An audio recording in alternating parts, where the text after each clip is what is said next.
Shalom, puji Tuhan, pada sore ini kita diberi kesempatan untuk mempelajari kebenaran firman Tuhan. Mari kita memohon pertolongan Roh Kudus supaya Dia sendiri yang mengiluminasi, menunjukkan kepada kita maksud kebenaran firman Tuhan. Mari kita berdoa. Bapak, terima kasih atas kemurahan-Mu, atas kasih karunia-Mu di dalam Yesus Kristus.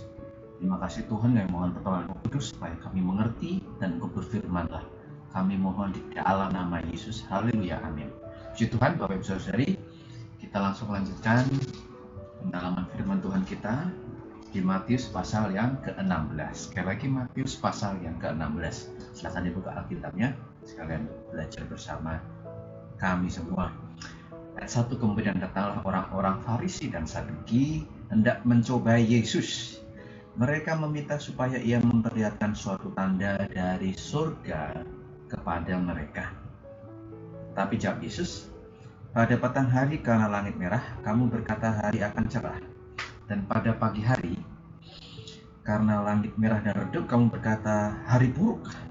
Rupa langit kamu tahu membedakannya, tetapi tanda-tanda zaman tidak.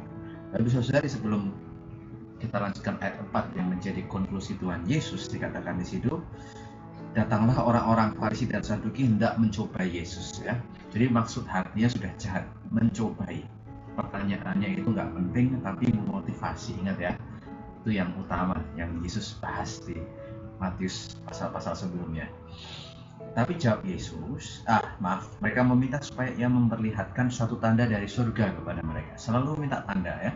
Di Matius 12 sekitar 4 minggu yang lalu kita bahas orang hukum ahli Taurat dan orang-orang Farisi juga meminta tanda. Begitu juga ini, orang Saduki, ya, sekte yang tidak percaya kebangkitan badan, itu juga minta tanda yang dari surga, ya.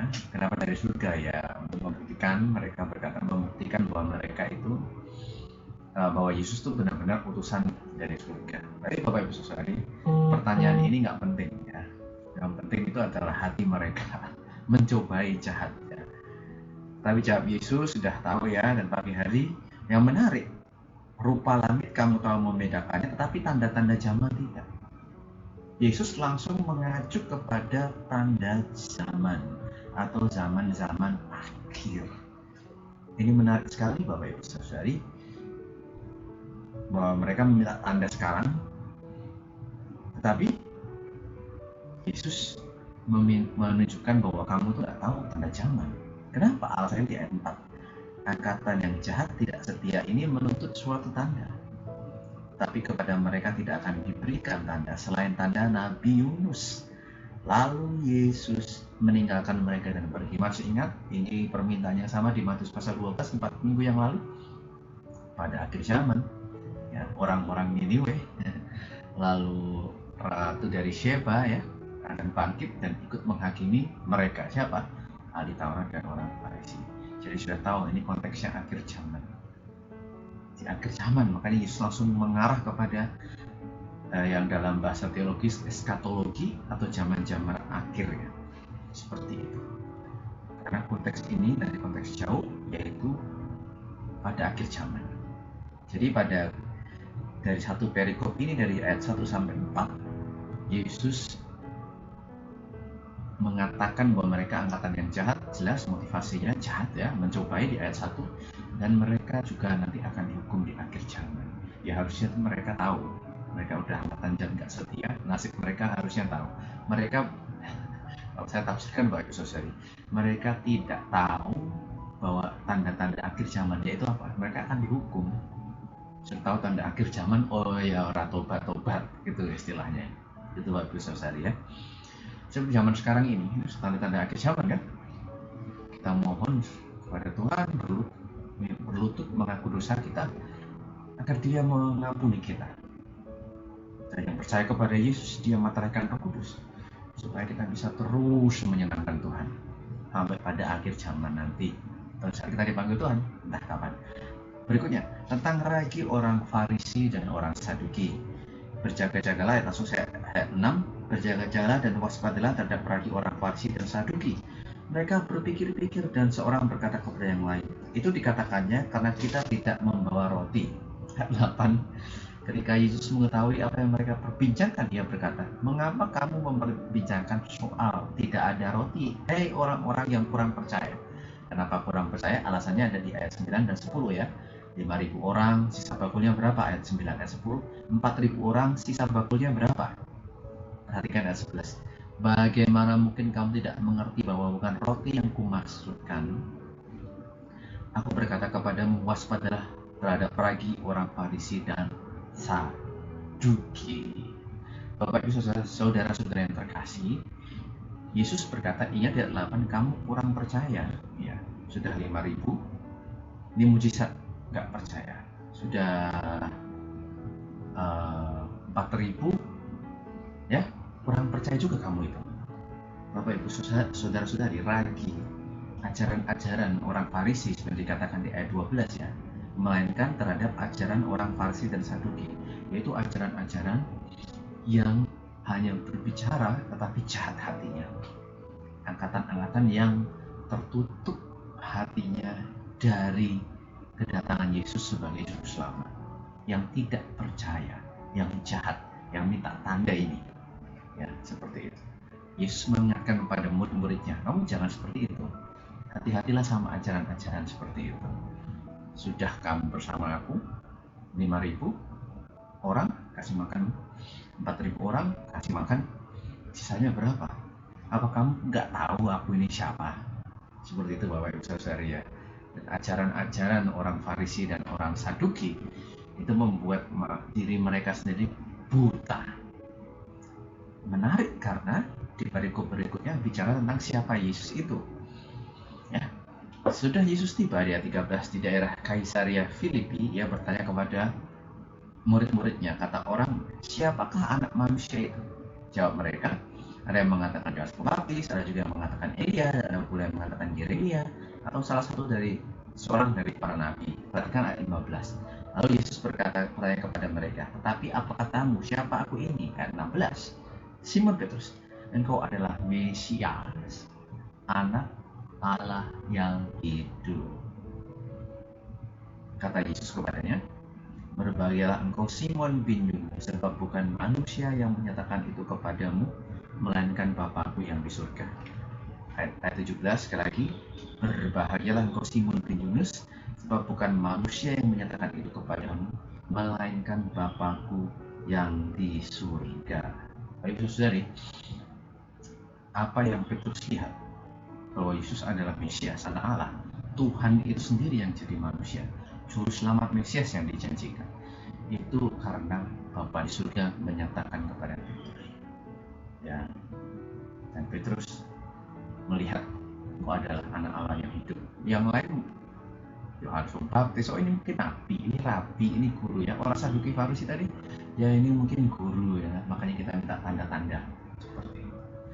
Masih terlalu absurd, masih terlalu mustahil bagi dalam pikiran mereka orang Yahudi pada waktu itu bahwa Tuhan Mesias akan turun di masa itu, ya, di tengah-tengah mereka dalam bentuk fisik yang sederhana, karena bayangan mereka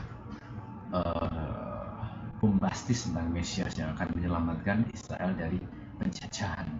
Seperti itu. Masih buta pikiran mereka. Ayat 18, dan aku pun berkata kepadamu, engkau adalah Petrus, dan di atas batu karang ini akan mendirikan jemaatku, dan alam maut tidak akan menguasainya. Kepadamu akan diberi kunci kerajaan surga. Apa yang kau ikat di dunia ini akan terikat di surga, dan apa yang kau lepaskan di dunia ini akan terlepas di surga. Bapak saudari, banyak yang menafsirkan ini menjadikan Petrus sebagai pemimpin gereja, ya. Ini disebut Petrine theology. Jadi teologi berdasarkan pernyataan Yesus kepada Petrus. Tapi Bapak Ibu Saudari, ini sebetulnya adalah wordplay ya. Jadi Yesus kadang berbicara, kadang dia menggunakan bahasa hiperbola yang istilahnya pakai bahasa yang hiperbol ya, pakai bahasa yang melebih-lebihkan untuk mencapai suatu poin. Dan di sini juga Yesus memakai bahasa semacam fiktif seperti itu, semacam pantun malah ya. Kalau dalam bahasa aslinya bisa terlihat, oh Petrus di atas batu karang ini Petrus ya, dan Petros, batu karang, itu sama. Ini tidak bicara tentang Petrus sebetulnya, tapi bicara kepada keseluruhan murid-muridnya dan orang-orang percaya begitu, bahwa eh, mereka yang mendengarkan Injil, berita tentang Yesus, dari mereka kan 12 murid ini ya, nanti kecuali Yudas, ini akan memberitakan kabar baik, dan yang percaya akan dibukakan pintu ke surga, yang tidak akan dapat keselamatan. Seperti dikatakan di situ ayat 19, apa yang kau ikat di dunia ini akan terikat di surga, dan apa yang kau lepas di dunia ini akan terlepas di surga. Banyak penafsiran di sini, tapi saya percaya kita selalu belajar konteks adalah intinya, adalah yang utama. Maka ini bicara tentang keselamatan, ya, seperti yang dikatakan di Markus pasal 8 atau Lukas ya. Ya, keselamatan itu bergantung kepada orang yang menerima kabar baik ya, dari nantinya oleh para rasul ini. Ayat 22, Yesus melarang murid-muridnya supaya jangan memberitakan kepada siapapun bahwa ia Mesias. Bapak Ibu Saudara perhatikan, ini pertama kalinya Petrus tahu bahwa Yesus Mesias karena dinyatakan oleh Bapa. Dan Yesus pun mengiyakan, ya aku Mesias. Makanya di konteks di ayat 8 dan 9, belum kamu ngerti 5.000 orang dikasih makan, belum kamu mengerti 4.000 orang dikasih makan. Bapak Ibu Saudari, angkatan jahat dan tidak setia, kita sudah tahu bahwa mereka hukum-hukumnya, kalau kita lihat minggu lalu, banyak aturan-aturan yang ngaco ya, ajaran nenek moyang ya, di Matius pasal 15 minggu lalu. Tetapi juga mereka buta, tidak bisa melihat cahaya kemuliaan Allah lewat Yesus Kristus, menolak seperti itu. Ini konteksnya bisa dilihat bahwa konteks tentang pemberitaan Injil Yesus Kristus sebagai Tuhan dan Juru Selamat manusia Mesias. Nah, ayat 21 sekarang, setelah 20 berkata sekali lagi, jangan bilang kalau aku Mesias. Mesias itu ya Tuhan, penyelamat ya. Ayat 21, sejak waktu itu Yesus mulai mengatakan kepada murid-muridnya bahwa ia harus pergi ke Yerusalem dan menanggung banyak penderitaan dari pihak tua-tua, imam-imam, kepala dan ahli-ahli Taurat, lalu dibunuh dan dibangkitkan pada hari yang ketiga. Ayat 22, tetapi Petrus menarik Yesus ke samping dan menegur dia, katanya, Tuhan, kiranya Allah menjauhkan hal itu. Hal itu sekali-kali tak akan menimpa engkau. Kalau itu saudari, perhatikan baik-baik, masih ingat Yesus berkata di ayat 17, berbahagialah bukan kamu karena tahu aku siapa Petrus, tapi Bapa sudah menyerahkan kepadamu. Dan saya terlihat Petrus menegur ya, Petrus yang baru aja bilang kau Mesias anak Allah. Ayat 17 dikatakan, jangan Tuhan, kok bisa Mesias anak Allah di penderitaan dari Bapak Ibu Saudari, menderitanya bukan dari perampok, bukan dari penjahat, pembunuh, menderita di ayat 21 dari imam-imam kepala, ahli-ahli Taurat. Menarik sekali, Yesus menekankan di situ bahwa mereka orang-orang hipokrit, munafik yang tidak mengerti, sudah buta pikiran dan hatinya. Ayat 23, maka Yesus berpaling dan berkata kepada Petrus, enyala iblis, engkau suatu batu sandungan bagiku, sebab engkau bukan memikirkan apa yang dipikirkan Allah, melainkan apa yang dipikirkan manusia. Ingat Bapak Ibu Saudara, orang Farisi dan Saduki pikirannya manusia. Buktikan, kasih tanda dong. Pikiran mereka jahat, angkatan tidak setia. Petrus sudah dinyatakan oleh Bapa di surga, ini Mesias anak Allah. Tapi dia juga punya pikiran manusia. Apa? Jangan masa Mesias dibunuh oleh mengalami penderitaan dari ahli-ahli Taurat, Farisi, dibunuh, bangkit pada hari ketiga. Enggak mungkin. Jadi Yesus berkata, nyala engkau iblis dari hadapanku, karena memikirkan apa yang diberikan manusia. Baik saudara, kalau kita memikirkan segala sesuatu dari sudut pandang manusia, kita berdosa, memakai pikiran dunia, memakai pikiran iblis yang tidak beriman, melihat apa yang kelihatan, melihat yang kedagingan, yang enak di mata, ya seperti katakan di 1 Yohanes, semuanya itu adalah pikiran iblis. Makanya Petrus ditegur. Ayat 24, lalu Yesus berkata kepada murid-muridnya, siapa yang mau mengikut aku, ia harus menyangkal dirinya, memikul salibnya, dan mengikuti aku. aku. Karena barang siapa mau menyelamatkan nyawanya, ia akan kehilangan nyawanya. Tapi barang siapa kehilangan nyawanya karena aku, ia memperolehnya. Konteksnya sama. Ini tentang apa yang dipikirkan Allah. Kalau aku mau ikut Mesias Tuhan, penyelamat, juru selamat, masa aku harus mati? Kalau dia Mesias, masa dia mati di bawah penderitaan imam-imam Taurat gitu ya, dalam tradisi Yahudi diangkat tinggi mereka. Itu yang diminta Yesus tekankan. Makanya Petrus tegur, makanya semua ditegur. Bapak Ibu Saudara yang terkasih, saya akan mengakhiri sebentar lagi. Bagaimana kita hidup sebagai orang beriman, apakah dengan pikiran Allah atau pikiran manusia? Ekspektasi kita apa? Apakah kita selalu makmur, diberkati? Iya, tapi penderitaan sebagai orang yang menyangkal diri dan memikul salib itu juga harus ada, harus kita terima, harus kudus berbeda dengan dunia ini. Tidak hanya cuma berkat.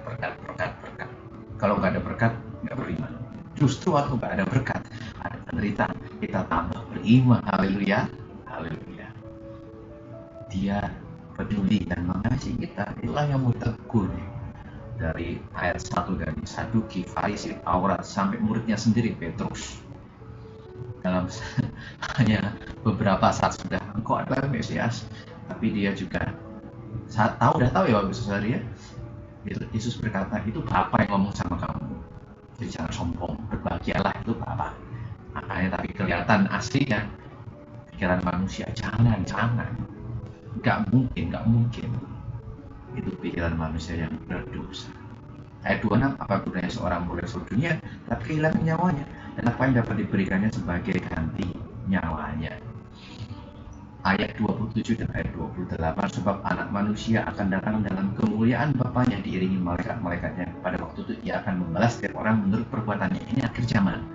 Ayat 28, aku berkata kepadamu, sesungguhnya di antara orang yang hadir di sini ada yang tidak akan mati sebelum mereka melihat anak manusia datang sebagai raja dalam kerajaan.